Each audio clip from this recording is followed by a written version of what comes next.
রাধে রাধে বন্ধুরা, কেমন আছো? তো আজকে স্নান সেরে চলে এসেছি ভেজা জামা কাপড় মিলতে। আর আজকে একটু স্নান করতে দেরি হয়ে গেছে, একটু কাজ ছিল, তাই স্নান করতে দেরি হয়েছে। তো স্নান সেরে এখন এসেছি ভেজা জামা কাপড় মিলতে।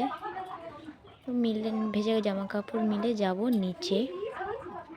রাধে বন্ধুরা, কেমন আছো সবাই? আশা করি সবাই ভালো আছো। তো আজকে বুধবার, তো বুধবার আমাদের কী কী রান্না হয়েছে সেটাই তোমাদের দেখাচ্ছি। তো দেখো, মাছের ঝাল আর কালকের একটা বড় মাছ ছিল, সেটাও দিয়ে দিয়েছি। এটা কাঁচাগোলা ভাজা, আর এটা থালগুলি শাকের চচ্চড়ি, আর কিছু মাছ ভেজে রেখেছি।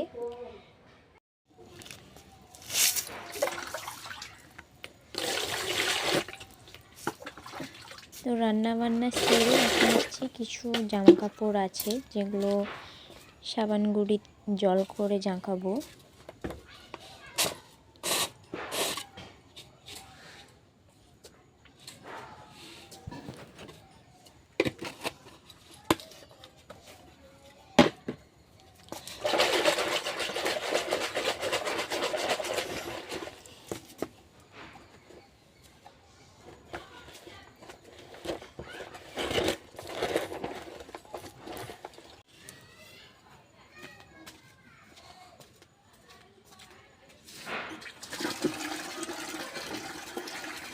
তো জামা কাপড়গুলো ভিজিয়ে এখন এসছি রান্না করার পরে যে বাসনগুলো জমেছে সেগুলো ধুতে।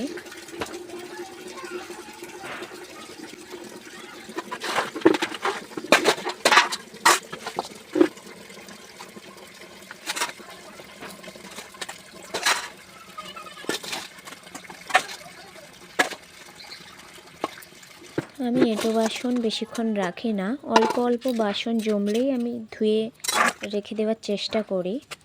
কারণ এঁটো বাসন অনেকক্ষণ রেখে দেওয়ার পরে আরও বাসন হয়ে যাবে, তখন মনে হবে কাজের চাপটা অনেকটা বেশি। তাই আমি অল্প অল্প বাসন যখনই হয় আমি সঙ্গে সঙ্গে ধুয়ে নিই। সকালের বাসন সকালে ধুয়ে নিই, দুপুরে। রাতেরটা ধুতে পারি না, আগে প্রথম ধুতাম, এখন কিছু সমস্যার জন্য রাতের বাসনটা থাকে, ধুতে পারি না।